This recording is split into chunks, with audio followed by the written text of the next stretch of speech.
Today, best known as a pub and restaurant, the Old Corn Mill is also one of the most venerable locations in the district. There has been a corn mill at the side of the River Calder since the 12th century at least. In possession of the Armitage family during the 16th century, it remains so for almost 500 years. The present building was constructed in 1785, along with two water wheels to power the milling operations. A fire in 1895 put an end for its use for such purposes.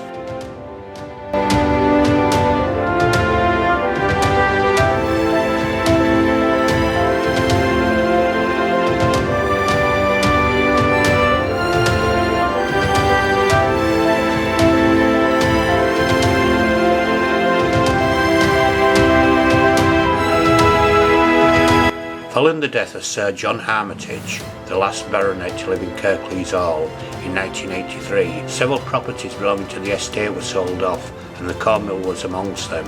In 1988 it was purchased by John Atkins, who announced his intention to turn the site into a tourist complex, including hotel, restaurant and museum. In view of the proximity to Robin Hood's grave, the development was initially supposed to have a Robin Hood theme. Indeed, it was to be called the Robin Hood Hamlet, but when the Old Corn Mill was opened as a pub and restaurant in 1989, the theme had quietly been scrapped. Some have suggested this was due to the pressure from Lady Armitage, who did not want the grave's location to be publicised.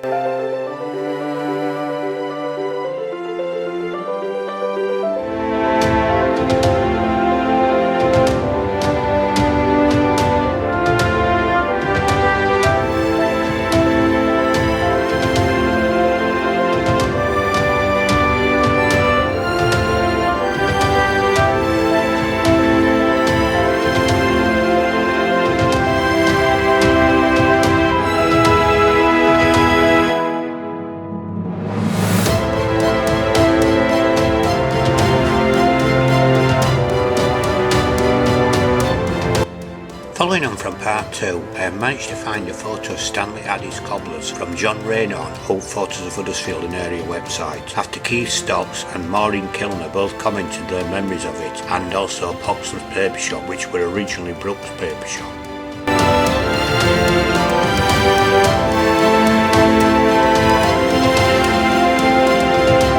Maureen commented that she's lived in Bradley for 67 years and remembers her mum sending her to Addis and then to the co-op next door with the divvy number, and then to Mr Brooks across the road to pay the paper bill and to collect her Bunty and Judy comics.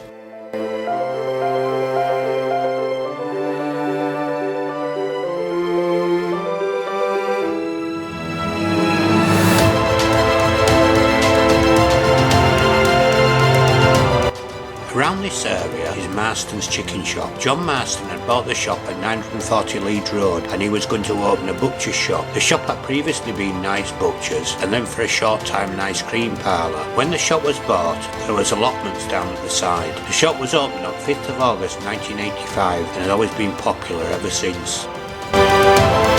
In 1687, the main Leeds highway, which ran along the narrow lane to Oaks Lane at Bradley, became Oaks Lane and then joined Bradley Lane and down to Cooper Bridge.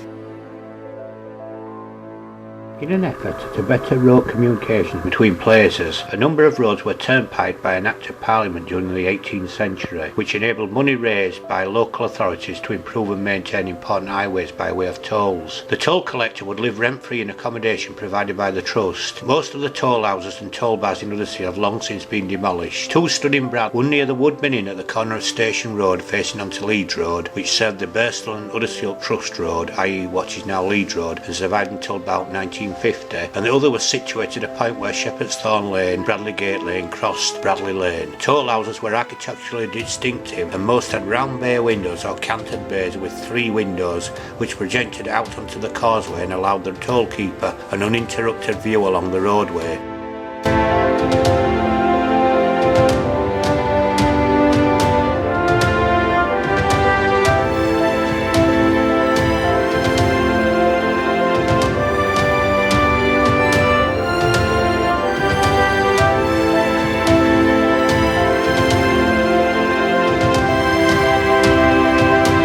Until until 1765, all this was open fields surviving from the medieval communal cultivation which had ceased, and at this date an act was passed creating a route direct from Huddersfield to Cooper Bridge. The old route shown in blue and the new in red on this map of 1850.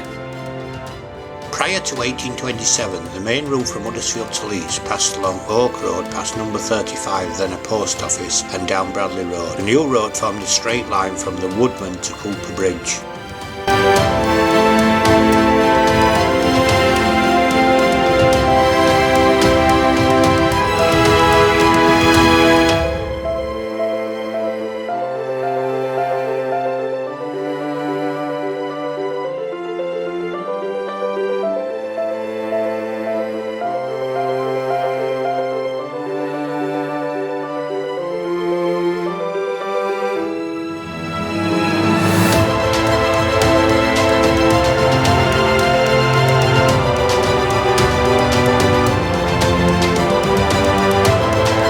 John Gibson, who lays buried at the churchyard nearby. His inscription reads, "In memory of John Gibson, son of John and Grace Gibson, who are interred in the parish church Huddersfield, born Bradley, 15th of April, 1809. He lived until 1897 at the Woodman Inn, built by his father, and died at Battyford, Murfield, 8th of November 1902, aged 93 years. All through the Woodman Inn on Leeds Road has been extensively altered and remodelled in the past few years. Architecturally, the main frontage still shows signs of being erected in the late 18th century and would accord with the inscription statement that it was built by his father, John Gibson Sr. Moving down Station Road is Old St Thomas's Church, built 1863 to 1865 by W.H. Crossland, architect of Leeds. Crossland began his career as a pupil of George Gilbert Scott and built several Yorkshire churches in the decorated style. Bradley was one of his earliest churches. The north aisle was added in 1879 and the porch and the vestry in 1891. The church was declared redundant in 1975. Indeed, my parents were married here in March 1968.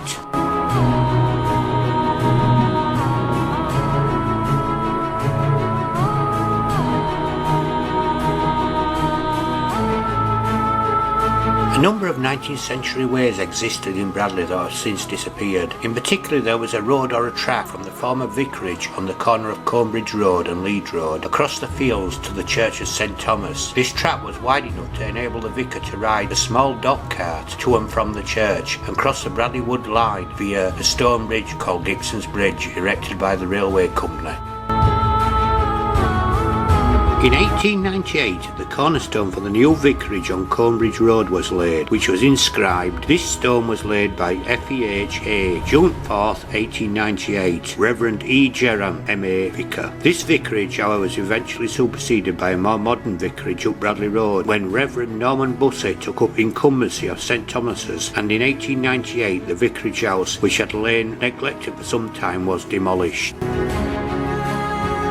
There was also a track or pathway that crossed the former Sir John Ramsden's Canal before the time of the Corporation Waterworks was laid out, as there is surviving a pair of stone piers of a footbridge, one on each side of the waterway, of which one carries the inscription "Private Bridge 1860. Unfortunately, Alan has no information concerning the direction where this route took, or indeed we erected the small bridge which spanned the canal, except that it must have been a continuation of Station Road, or had been the last vestiges of a trackway in the existence before the railway was constructed, which it was not until 1850, however, that a rail station was built for Bradley. The site of the first Bradley station, however, was opened for goods traffic only in November of that year, was placed somewhat inconveniently for the village near Dean, almost where the present station exists today. From the beginning of 1852, however, trains were given permission to stop and pick up passengers. By 1854, a second station had opened at Bradley, known as Bradley Junction. This was sited considerably closer to the village, at its more familiar location at the bottom of Station Road, which also led later to the Church of St Thomas, opened in 1863. Eventually the original Bradley station near Deaton Township boundary was closed, and all operations were run from the Bradley Junction site, which was renamed Bradley Station by the year 1908. It was here that at this station that the King detrained when visiting Bradley Wood Hospital during the First World War, and Bradley Station was closed for passenger traffic on 1st of May 1950 in an era of almost 100 years of continuous service to the village. Its closure was always felt to be short-sighted, and indeed 30 years later, when all previous buildings had been swept away, the railway authorities found there was yet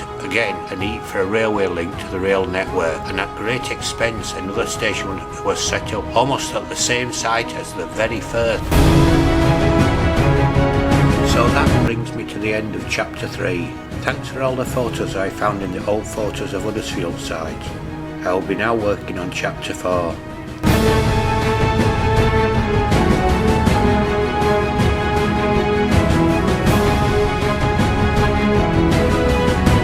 I always find it strange that hidden up in them woods up there is the alleged site of one of Britain's most famous heroes, Robin Hood.